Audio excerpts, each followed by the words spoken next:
Hi everyone, we're here on a very, very special episode. 2 nerds and an actor. Not going to be that funny this time, or are we? I don't know. We find the light in everything. But we are here today to honor Stan Lee, and I'm here with my nerd arvels. Get it? Nerd marvels? Mike Santana. Yeah, I'm Jack Slim, Jack Kirby Slim. Jack Slimby, yeah. And France Jerome. That's France Dicko. Yeah. Emphasis on the Dicko. Thick lines. Thick lines. And I'm Aisha, your host. I'm just the actor. I'm the MCU. This is just a cameo for you? Yeah, this is just a cameo for me. So we are honoring the legend. He's like been a legend for more than half his life. Word. Hell yeah. Died today. I want to say of just old age. They haven't said how he's passed, but he passed today on November 12th, 2018. He was 95. Yeah, man. So that is a long, long life. And he's given us more than 95 years worth of stuff, I feel like. Oh, like, I mean, literally. he gave us stories we're going to tell till people don't tell stories anymore. Word. Exactly.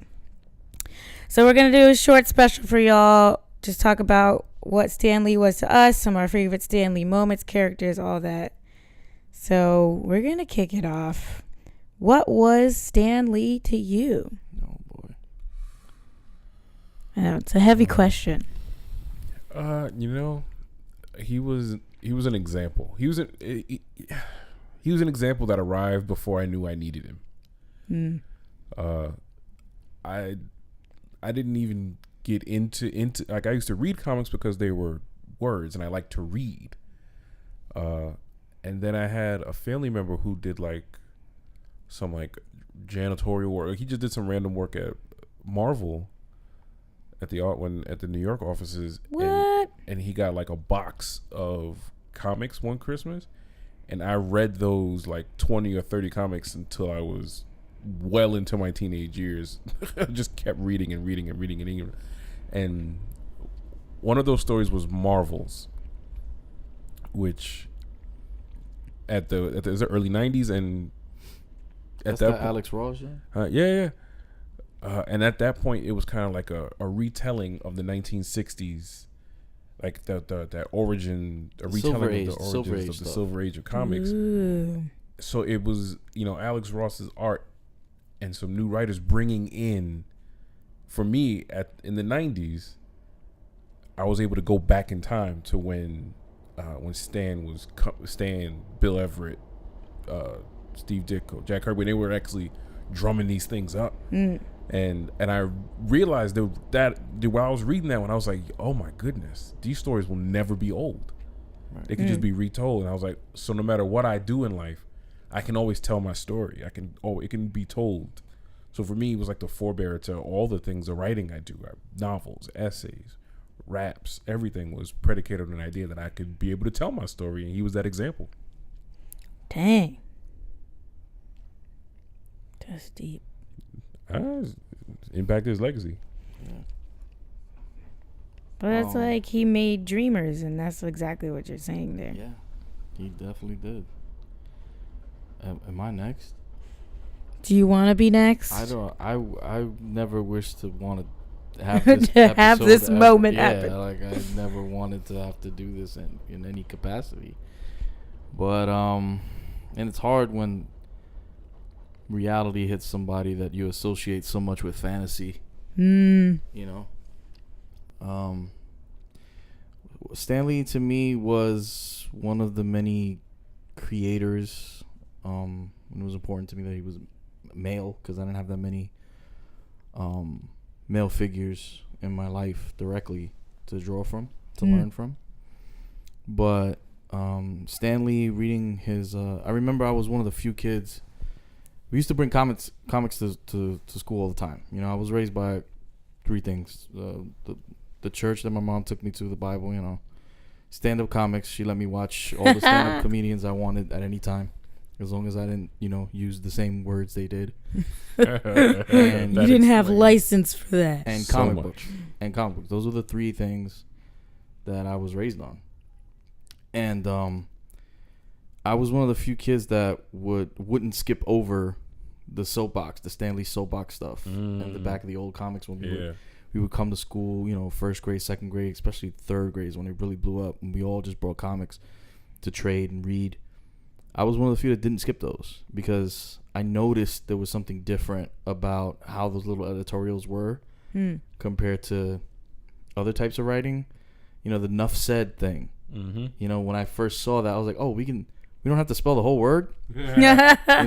It's funny. I was hearing slang, but I didn't understand it until I read Stan Lee, and the ways that he expressed himself. What he ended up meaning to me, or what he will always mean to me, is very similar to what Fran said. Like, he was a storyteller that, he just told stories he loved, and they lasted, and they will last far beyond him, far beyond any of us. But it's because he did things that he loved that they will last. Mm-hmm. He was persistent. His stories that he tells about how he tried to pitch Spider-Man, and his editor was like, people don't like spiders. And he was like, no, you don't understand. He's a teenager. Like, that's the point. Yeah, and he was like, no, he's a teenage superhero. And the editor was like, you can't make a teenager the main hero. They can only be sidekicks. And he was like, no, you don't understand. He deals with. He's awkward. He has responsibilities, chores. And the editor was like, man, fuck out of here with that. Like, we can't. He was like, real life? We're going to do homework? Like, this is not what we need. People are not going to read that. And then he talks about how he slipped that into one of the issues when they had to drop another story. He slipped, basically Spider-Man #1, Amazing Fantasy. He just dropped that in there, a little story about Spider-Man. And that became the seller. Editor comes back to him. He's like, hey, remember that story we talked about that we really liked? We just couldn't fit it into anywhere. And Stan Lee, up until the last public, and people testifying of having seen him recently, like Rob Layfield said he saw him not too long ago. He was ever the storyteller, effervescent, self-deprecating, humble, but always enthusiastic, compassionate. His energy, his voice is singular, like in not just his writing, but just in real life. Yeah. It's funny, like, he's one of the few celebrities with such a distinct voice that I don't really hear a lot of people like impersonate him. Oh yeah, when you think about it, you get I don't think of a lot of people. Yeah, it's a hard sell. It's hard to do. And it's because he was always selling, the idea of inclusive storytelling. He did it as much as he could for the time, but he really set a template that Marvel has been really trying to grow from ever since then, of representation and telling stories that represent the time that we're in. So he's always going to be a great storyteller to me, and somebody that I look up to, and he'll be missed. That is real. See, you all need to go first, because my relationship with Stan Lee happened much later in my life. Well, later in the sense that, like, I didn't know he was influencing me until I found out who he was. So, like me, the actor of the group, I was always watching TV. So everything I watched was TV. And the first cartoons that I ever, like, really, really, really loved and watched all the time religiously was The Simpsons and X-Men. He was on both. He was on involved both in both. So, like, I didn't even know Stan Lee was affecting my life, but it was like seeing people with powers was cool, but it was more about the stories and the things that they had to do and what they were, like, going through. So for me, I feel like Stan Lee was like an activist, because a lot of the things he wrote about was like what's happening in the world. So I was reading up about like Black Panther the other day, because I'd go do this panel, and I was like, I need to know more, because I don't read all the comics. I more in the entertainment. So I was reading up about it, and it was like all this history about like what was going on in terms of like nuclear weapons, the Cold War, and this search for like uranium So the whole thing was like vibranium was like this uranium type of thing, and like who had power over it. And then he gave like a black person power over everything. And like that idea was crazy. And it happened before, Huey P. Newton and people started Black Panthers. Yeah. And it's like, how crazy is that? Like, anyway, so I think for me, Stan Lee wasn't just like he was making up these fantastical worlds. It was also for us to realize what was happening in our lives at those times. Like, these are the things that are happening that we can understand better when it relates more to us. So he wrote things like X-Men, where it's like Malcolm X and like Martin Luther King. And you can see that so clearly in his writing. So yeah, I think for me, it wasn't just like, people don't know how to make the connection sometimes between art and activism. And I think he did that like perfectly. He did it easily. Organically. Yeah. Like naturally. You didn't have to force it. So yeah. Take that moment. Folks been emotional, been crying. It's over. I've cried 3 times today. All right, so we're gonna so that I wouldn't do it when we have mics in front of us. But this is like, he had so much life that there's to celebrate. Yeah. Now we still celebrating, like movies still coming out, things still being written. So it's also joyous to know like all this these dude's things. characters made Hollywood stars mega ultra superstars. Mega ultra. Yeah. Plus ultra. Like his B-list characters. Right. Dead ass. Made A-list actors, like super duper star actors. You know what I'm saying? Like, it's crazy. And even like actors of color. Because there's like all these characters that are out there that you didn't know were there. And they're like, we're going to make a movie about that. And like, there's me, it can be like, one day I want to be in a Marvel movie. And before that never could have been a thing. Yeah. But like, he was about like inclusivity and all that shit. He really was. All right, so we're going to take a little lighthearted here.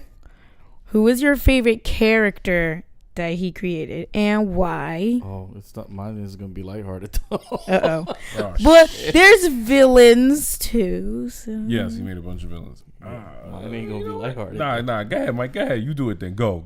Take us there. I've said this before. Like, he's not the most interesting. He's actually kind of boring. But what he was a symbol of for me will always be important, and that's Archangel from X-Men. Oh yeah. Like I said, I was raised on the Bible, comic books, and stand-up comedians, and something that all 3 of those things have in common for me is just people telling stories to try to explain their pain in the world and their understanding, their happiness, all that.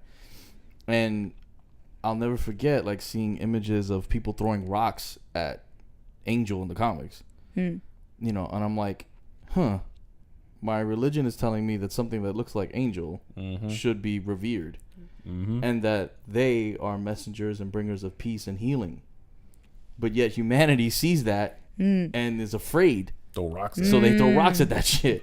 And behind it all, Stan Lee's telling a story about how, I mean, you think about it, one of the most common things people wish they could do if you take one power. Yeah, everyone's like fly. I want to fly. And that's all this motherfucker can do. Like, that's all Angel can do.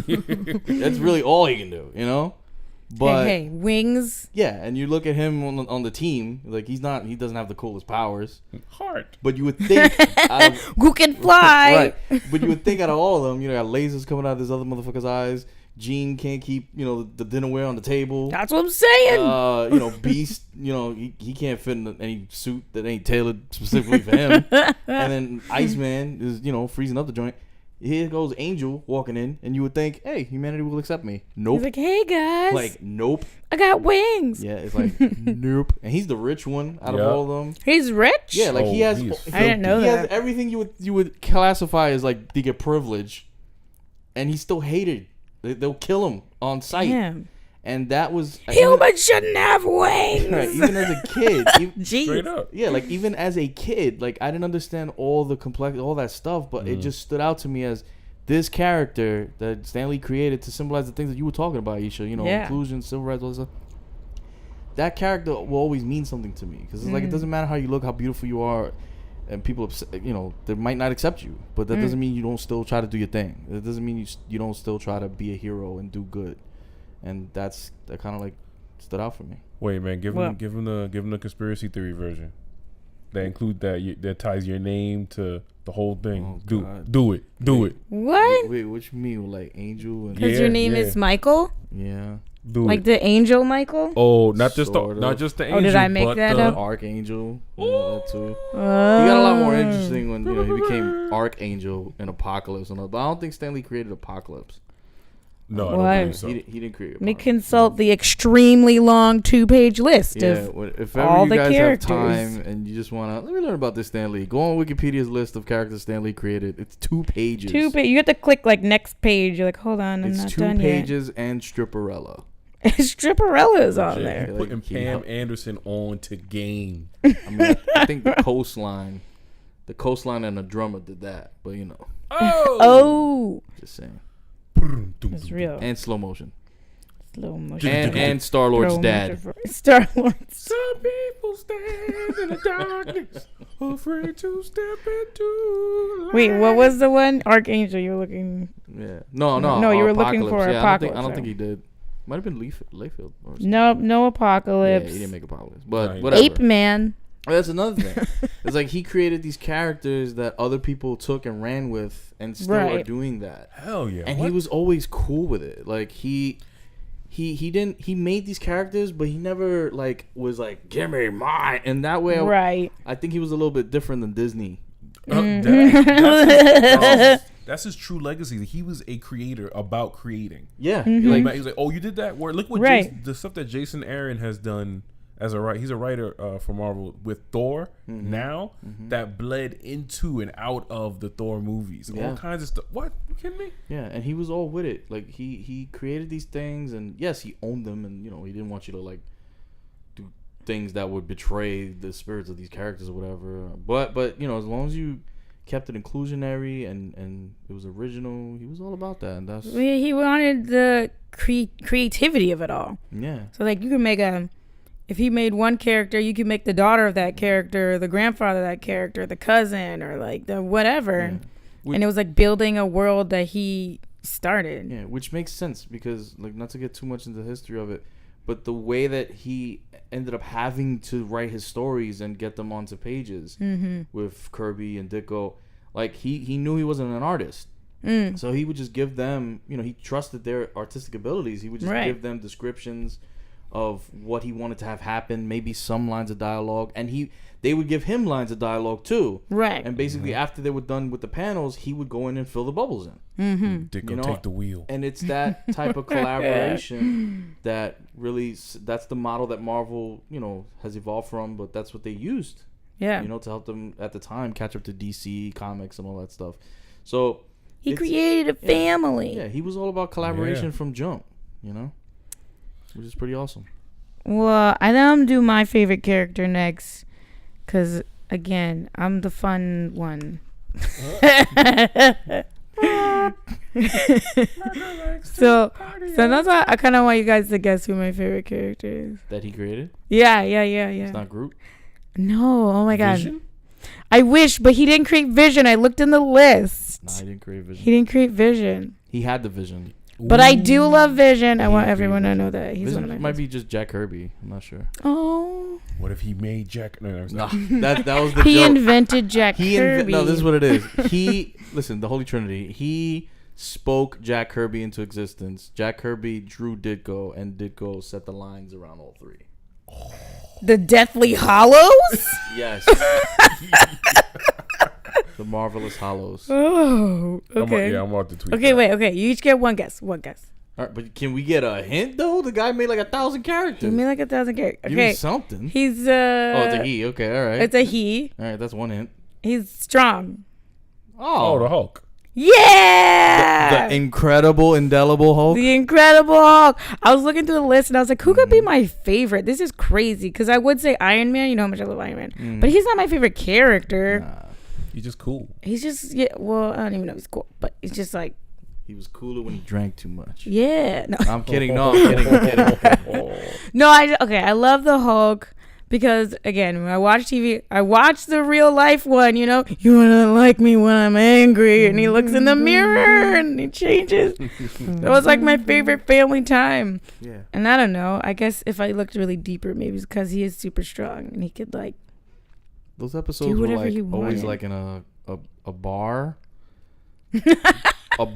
a barn. Oh yeah, why was he in a Or- barn? Or roadside. And Or the roadside. Yeah, he went from bars to barns. Like he would help with work, and then he'd like get a splinter, and then And then you know, punch a horse, and then have to leave. Yeah, or he'll go to a bar, and for whatever reason, people are just really angry with their lives there. Yeah. And they'd be like, "Hey, you got a quarter for the jukebox?" And he'll give them a quarter. And they'll be like, "That's all you got?" And they'll nudge him, and he'll be And like, then "Look, it's over. man." Bar fight. I broke a chair over your face. No, he warned him first. You know, he warned him first. You wouldn't like Don't me when I'm angry. And then they just play the music and nudge him again. And, yup. Then Lou I know. Ferrigno Lou Ferrigno. would come in and He's fuck like up the always place. at Comic-Con. But Was he yeah. there this year? I don't think he was there this year. But he's always charged like $50 for pictures. Yeah, we got to meet Stan Lee though We did. We did. at Comic Con. I got to thank him in person, which was cool. Yeah. Yeah. He spoke at me. Well, I guess I never get angry. Anger is like not my go-to. I always get sad. If I ever have like my own emotion, because I'm an empath, instead of getting angry first, I would get sad. So like seeing someone else be angry but then get strong and like basically be able to fly, that shit's crazy. But hey, it's also commentary on like mental health and how we handle emotions. Facts. But that's my favorite character. Hulk smash. Yeah. Smash. France. Oh man. So my actual favorite character in my life is Daredevil. Really? Yes, but my favorite Which he created. Yes, but my favorite character that he created is really Silver Surfer. Oh yeah. And I don't Not Iceman. No. I don't harp it. I don't talk it a lot. I was like, but Silver Surfer embodies the person I've always wanted to be. In real life, I try to master my fear a la Daredevil to the best of my ability, but there's a line. The Silver Surfer says it, and it's the like I guess it's the crux of his character, where he shows up to a planet and people are like, "Yo, help us! We need you to do this," and he goes, "He's like, don't misunderstand. It is not I who possess the power cosmic. It is the power cosmic that possesses me." And I was like, "Oh snap!" Oh, I see what you did there. Because he could do wild molecular. Like he could go ham and murk a planet if he wanted to. He could be Superman. Oh my god, What? dead I ass. believe Easily, that. Actually. I was like, but he really just wants to see the world and see people, and he collects all these narratives, and that informs his moral compass. And he's really badass and has no desire to throw hands with you, but he will murk you. He will give you the business. Norrin Even Rad. The though man's name is Norrin. His last name is Rad. Come on. 2 D's. even though he Is. even though they never did Fantastic Four the right way. Yeah. How did you like the Silver Surfer that they did? Well, let's be optimistic. Let's say they haven't done it the Not- right way yet. Not yet. There we go. Oh, they about to.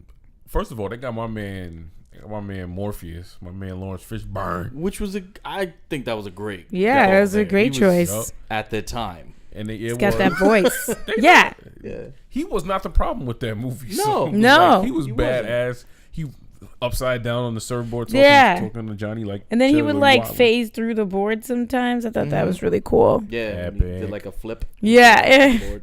But yeah. So I mean, Silver Surfer just meant so much to me as a person with a moral compass because he had the power to destroy everything and was just really just wanted to used it to explore. And he was about travel and talking to, and he was a community to people's champ. Well, Except for People's unless champ. Galactus was I hungry. mean, but Unless he- Galactus was hungry. the But he- people's champ, and then he's like, "We're gonna eat your planet. Unless You're gonna eat your family." Then He will he- dry snitch your planet out to Galactus. Yeah. He's like, "Bye, He'd guys." be like, I'm the people's champ. Here's the people's chomp. And then here comes Galactus. He's like, "Whoops, gotta go." And Pac-Man. Nah, but he was looking out for, places with no life. Which is also tragically sad about Silver Surfer. Because, he tried to spare his planet. He did. And then, he left people to sort of explore, but with the goal of not finding people. Yep. Which was kind of lonely. Aww. But But you know, it was as a scientist at heart, which is what he always is Mm-hmm. and always has been, explorer. It's like you live in the dream, but at heavy cost. Yep. Mm. Yeah. And Silver that's, Surfer's a dope character. and that's been my life in real life. It's like, whether it's by influence, maybe Stanley influenced the trajectory of my whole life, and that I came to recognize early that the more you work and obsess over and craft and develop and create, at times that can be a lonely experience that ostracizes a lot of people around you who want to spend time with you, but you really want to work on the thing you're working on. And Well, ain't two people on that board, just one. well, okay. The next fun thing we're gonna do. Stop labeling these things as fun. It's a fun. It's a fun episode. It's heavy. These are cool things that he created. Exactly. You will have fun and you will like it. No, it's a celebration. It's a celebration. Of his life, I know. Okay, so next is actually fun. Your favorite cameo. Yeah. I already know mine because I always think about this cameo all the Yeah, time. and I think I've mentioned my favorite already. Did you? Yeah, in a previous episode. Oh, wait, which is it? My favorite is from, not the best movie, but Amazing Spider-Man. Oh shit, we have the same one. No way. Yeah. Wait, what is which one is France it? is wearing big headphones right now anyway. But yeah, that's like my favorite one. It's the he's like a custodian or whatever. He's fighting the lizard. and lizards in the background. And he's just like he doesn't so say a good. fucking word, but a table almost hits him, but Spider-Man webs it and uses it to hit lizard. I don't know. It's just iconic. I pictured, Stan Lee writing these stories, and then, that's his imagination behind going around. and then it's much bigger and crazier than he could perceive because he's not looking at it directly. He can't hear it, but he looks so happy just cleaning up a school. But behind him is bedlam. It's chaos, but it's a fight. It's Peter trying to do right, and. That always, so far, Right. it's my favorite cameo. What? So that's your same one? Yo, in my joint is Amazing Spider-Man. Yeah, that was the best. It was, oh man. Maybe we should pick an MCU one. Oh, because that one wasn't MCU. That wasn't MCU at the time. Yeah, if we pick MCU, my answer doesn't have to be MCU. But if we did, But you did. I'd go with The Simpsons. No, I'm just kidding. If we went MCU, then Yeah, I think I know what mine is. I like the Age of Ultron one when Thor's trying to talk to the vets because he was a vet. That's another thing. Yeah. Yesterday was Veterans Day and I know. you got to see another Veterans Day, but Thor's trying to tell these guys this drink is not for mortals, whatever, and he's like, nah, just serve that up, Blondie. That was a good one. And then I think they drag him out, Wait, which movie was that? That's Age of Ultron. That's Age of Ultron. Yeah. And my favorite MCU one is it's another minor point, but it was Civil War. Civil War. What did he do What in was his Civil cameo? War? So War again? Civil War shit has hit the fan.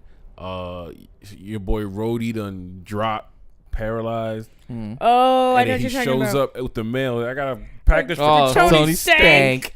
He's like, And yep, I this was is the place. Yeah, Tony Stank. because after once Rhodey hit the ground and shit got really I wasn't really laughing or anything. That was the first moment of levity after that really heavy moment. That's true. Shit, we really out here scrapping.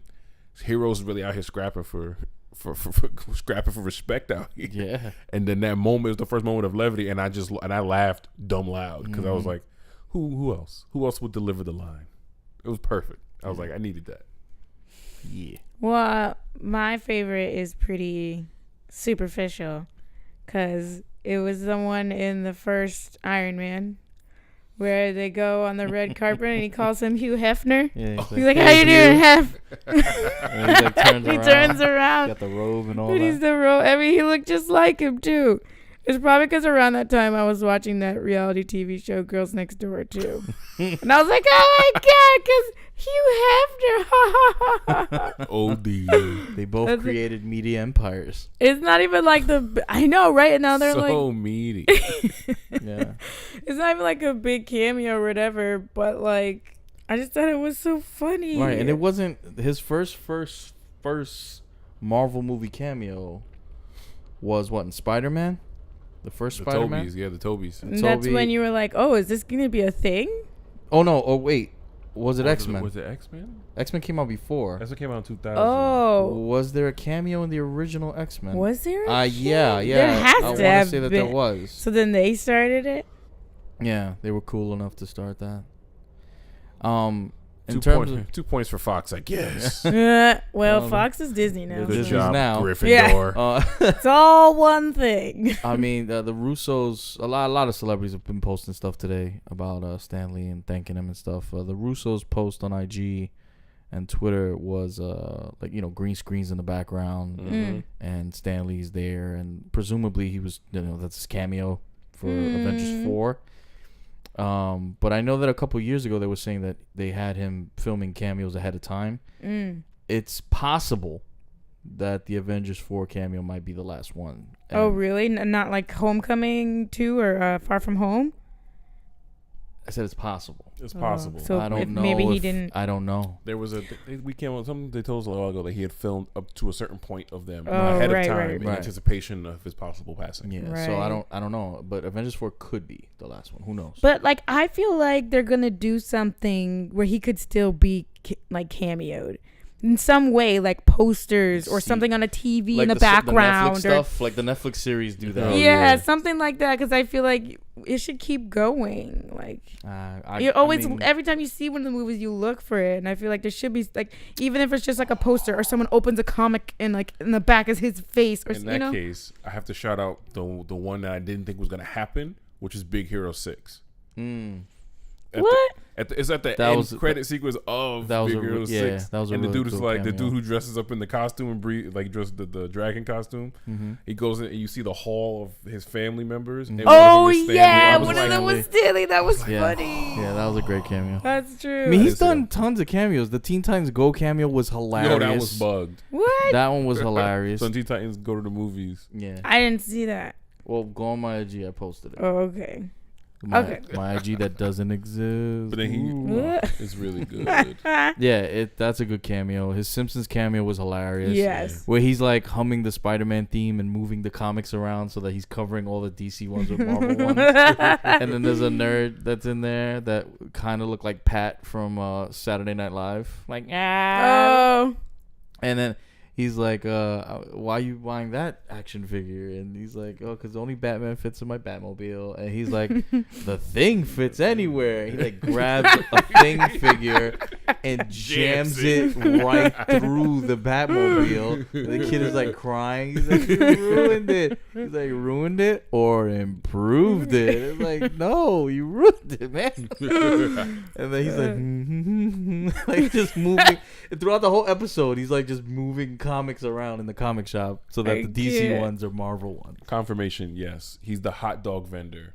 When Senator Kelly in first X-Men 2000, when Senator Kelly right. Yeah. He comes out the water, he's selling hot dogs. Yeah, okay, Hot he's in the dogs. background. Yeah, Yeah. I remember that now, yeah. All right, so here's the big question. What is your favorite movie from the legacy of Stan Lee? Roger Corman's Fantastic. No. Oh my god. I'll go first. Iron Man 1. That's it. Iron Man 1 has always been my favorite movie because when it came out, I didn't know it could be like that. And I watched that movie like 4 times in the movie theater. And I like bought it immediately. I watched it a million times because I was like, this is amazing. So yeah. And it started everything. Word. It was the Boom. Mic drop. Said I'm not going to drop this mic because it's expensive. I advocated for you to see that movie. Just want to put that out there. What, back in the day? 2008. We were 3 years deep into the relationship. I was like, we're going to see this. Was that you? Yeah. Oh. Because I didn't even know who Iron Man was. I was like, what is Iron Man? That's I didn't watch that cartoon that was out when we were kids. But Aisha, that's the thing. A lot of people didn't know who the fuck Iron Man was. And people that knew who Iron Man was were like, I was like, are they going to nail this? Like, I literally was like, really? Because in the comics, Iron Man was like cool, but he was like off-brand Batman in terms of gadgets, resource. We were like, he was Batman with no charisma, just the money. That's kind of like how we saw him. He was like, oh, and he had a drinking problem at one point. Yeah, you know, that's kind of like how we saw him. His parents died too. Yeah, but he didn't like dedicate his life to. He didn't. You know, he was just a playboy. You know, and then he immediately was like, I'm Iron Man. Right, but I'm just saying the perception of comic book fans that I spoke to and that I knew, like, yeah, he had that Sunday the cartoon joint. I am Iron Man. Like that. See, I did not watch that. Like I watched it. That was the badass opening ever. Yeah. Just him clanking Spinny away. He got the freaking hammers attached to his wrist. Yup. Clang. Yup. Oh my god. Yes. And beat with the song, and his hair was long. And His hair is long. Is it blowing in the wind? Is it the 80s? it was it was like it was one of those 90s cartoons that was still from the 80s. You know what I mean? It was still trying to be 80s. It's a power mullet. Yeah, They hadn't elevated to the 90s yet. but like when they were doing this movie, I was Smelting. like, I guess. I was like, all right, Iron Man, okay, of all the characters. I remember talking about, I was like, of all the characters, this is the one, or whatever. But they nailed it, so that's a good pick. Thank you. Good pick. Did I take someone else's? No. No. Nah. Oh, okay. All right. We need to throw the shade. I'm just saying. You pick mine. Okay. Well, what was your favorite, Mike? Mine's is still Guardians. And like he didn't create the Guardians team. Mm-hmm. He created characters in it. But it's Guardians because I'm like, that was all spun off from all the rest. It was another risk within the experiment that is the MCU. Right. And, you know, he created individual characters there. Groot, Yondu, stuff like that. But that was an example of how you build on stuff that he made. You know? And that was like I feel like the biggest risk at the time because most of the movies followed kind of like that Iron Man protocol where like you had like maybe some funny moments, some funny lines or something like that. But it was really about the superheroes and the story and the villains and blah, blah, blah. That one ramped up the comedy. Yeah. Oh, man. And, you know. It took the most license, I think, with characters that paid off. Yeah, I agree with that. I actually agree with that a lot. And, you know, it was family oriented. At the core of it was about family. And that's really what Stan Lee, when he really started after the Spider-Man thing hit, and they were like, all right, you can do whatever you want. He was like Fantastic Four. Right. He's like, I'm going to make a family of superheroes who have problems with each other, but they still try to do good. You know, that's at the core of what the Guardians are. Right. Legit. You know? Yeah. And, you know, for many reasons, it's my favorite movie in the MCU period, even though it's not the best, but That music? And the fact that it's centered around like all these goodies and shit, that'll always be in my heart. But yeah, it's just this idea that Stan Lee created pieces of that somebody else put together, and for all intents and purposes, that's what the MCU has been building on top of since it came out. So I would say it's still that. It's Guardians. Thanks, Dan. Yep. France. Mine is gonna be Black Panther. Oh, okay. Which I mean, cliche. No. You know what? It felt the over under was what you gonna pick Black Panther. So the over under it's just over, yo. It's just over, because like, you know, I really enjoy Doctor Strange in a lot of ways because I like that movie more and more. As I watch every time I watch it, I'm like, I get something new out of it. Yeah. And what Ditko and what Ditko's art did for that character. Good Lord. But there is I don't even know how to explain it. Everything about what Black Panther means, because this just brought Stan Lee to the ultimate ally status. Because he ushered this in at a time when it was like no. He had to buck the Comics Code Authority a number of times leading into Black Panther. Did it and did the best that him and his homies could do, knowing they only had but so much access. But the impact of the way this movie is kind of swept over the world in a lot of ways, empowered a lot of people of color to kind of be expressive in different ways and embrace Afrofuturism on the daily. But retroactively, this did the same leading into this movie. Right. All the black writers that got a chance to do this. Reggie Hudlin got to touch it, made it awesome. Christopher Priest got to touch it, make it awesome. But like, he created a new lane that didn't exist prior, Right. and just trying to help, kind of. Yeah. He in fact was Spider-Man in that he's just a guy who wants to help.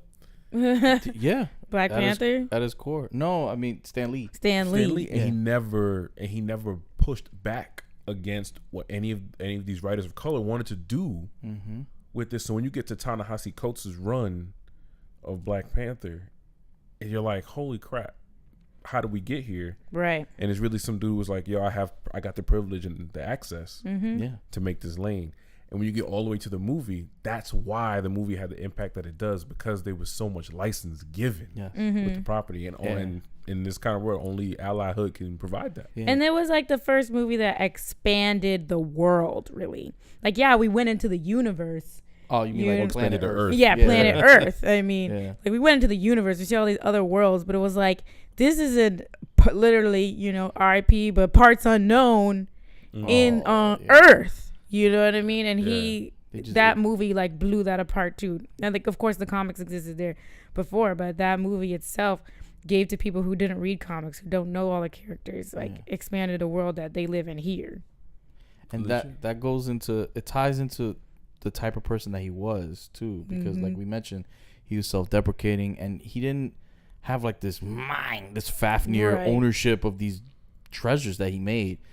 So yeah, it allowed for other creators to come in and just add the levels to it. People of color to come in and add levels to it. And you know, he'd always wanted to do stories that included, you know, the world around him, and he always acknowledged the world as being a diverse one. And many a time when, you know, he talked about the creed of Marvel, it was this idea of inclusionary stories, having inclusionary storytellers, you know, like just diversity, because it reflects our world. And it's, you know, in his way, he would basically say, to hell with anybody who's not with that. Yeah. You know, that was his attitude, but with a smile. Yeah. You know? He's like, because we're going to have more fun. Yeah. You know? We'll have more fun without you. And he always was like that. So yeah, he ain't black, but he'll write Black Panther, you know? He was invited to the barbecue after X-Men, and that was all white characters. But everybody that read it knew what was up. Storm was there. Well, eventually. But, you know, like, everybody knew what was up with the storytelling. So, like, okay, I see you. You know, so. He was just very in tune. I feel like the people who are in tune with the energy of the now always can imagine a future that no one can ever see. And that's really what he was able to do. He's like, I can see all the little things around me that other people don't really notice, and I can feel these things. So I'm going to imagine what no one else can imagine, because they're too stuck. People get stuck. Yeah, and he was never stuck. You can't imagine the types of things that he could imagine and not imagine everyone else being there. Right. It's like you can't talk that talk without manifesting that out in the world. The man did it. He did. I'm just glad that in his time he was able to see a really good Spider-Man. Yeah. I mean, you can make the argument that he saw 3 good Spider-Man. It's true. Like, they weren't bad Spider-Man. You know, they weren't terrible. I mean, Spider-Man 3 aside. Yeah, exactly. But still, he got to see you know, a lot of his creations. You know, how many kids did he see, you know, with a Spider-Man t-shirt walk past him? Man. You know, how many grown-ass adults did he see dressed as Thor, you know, like coming up to him, you know, like, and he had a smile on his face for almost everybody, you know, and that's pretty cool. Like, you know, he didn't have to have that kind of energy for as long as he did, but he did, and it's because he came from a good place. He came from a good place, and he took risks. I'm realizing, like, going back and looking at a lot of things of like people who've done amazing things, that even now I'm like, can this ever happen again? I mean, they took risks that it was just like, okay, like, who knows if people are going to hate it? Who knows if people are going to like it? But I think this is important, so I'm just going to do it. And another thing that I forgot to mention before is that a lot of his formative years were right here in the Bronx. Yep. You know, he graduated from DeWitt Clinton, you know. Whoop. And that, as a writer, you know, as a person that, you know, dabbles, just, you know, that's inspirational too. Because I'm like, you know, he found inspiration here in the same borough I'm in. I rep that all day to formulate the morals and all that stuff that he would eventually incorporate into his writing and his writing processes and stuff. So it's cool. I mean, Stan Lee, legend. He's a legend, man. Always. Word. We'll we'll be talking about him till we're gone, and people will be talking about him for forever. Forever. Yeah. Well, thanks everyone for listening in. I hope this helped you reflect on Stan Lee's legacy and his life and the amazing thing he's doing. And let us know what your favorite characters are. Yeah. Like, what was your favorite movie that came from his legacy, or your favorite issue of a comic, or favorite character? Let us know in the comments, or, hit us up on our Facebook. It's all sharing, like, remembering and continuing to love the great things that he made. Definitely. And I'm going to make a post where folks can, like, put up their favorite artwork, like Stan Lee artwork, because I feel like there's going to be a lot of inspirational pieces really that are there, stuff. So we could cultivate that there. And, the last thing I'm going to say is Nuff said. Can we name the episode that? We certainly can. I think we did. My shit he used to say was true. What's up? He would always address people as true believers. Yeah. Oh. And I was like, that stuck with me in a really positive way. Because you could be a believer. You could be truthful. Mm-hmm. But can you be a true believer? Can you do that? Enough said. Hulk smash. That was the OG mic drop. I think Nuff said was the first mic drop. Yo. The first Matter of mic fact, drop. I just said it. Piece of paper. Stan Lee was MC. He's from the Bronx. He's from the Bronx. Nuff said was the lyrical mic drop. It's the first sound tag ever. Yep. Before it was just Blaze, it was Nuff Oh said. my And god. before it was Clue Bombs, it was Snick Snick Flip Flip. Snip Snip Flip Flip. Oh my god. Yep. Pow. Bam. Nah, Batman got that. Batman got that. He took Okay, those. okay. He got those. Yeah. Yeah. R.I.P. The Watcher watches now from Asgard and Valhalla. Valhalla. Can we also say the Grey Havens? He's on the soapbox of soapboxes. I'm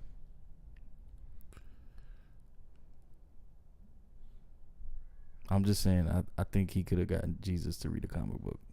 Jesus is reading his You know what I'm comics. saying? Jesus is at the gates right now, like, finally, Stan, gonna get your autograph. I think Stan is at the gates and he's telling stories, and like you can tell them in here. You and can he's come like, in. And he's like, wait, He's but just, this part, finish this last part. time where I was. He's with Joni now. I know. That's another. We didn't even And go into. Dicko. Yeah, we didn't even get into the personal life. We didn't even get to the personal life and his. We can't. Because that's beautiful. That's, but we're done. Yeah. Enough said. Enough said. Thank you. Thanks, Stan.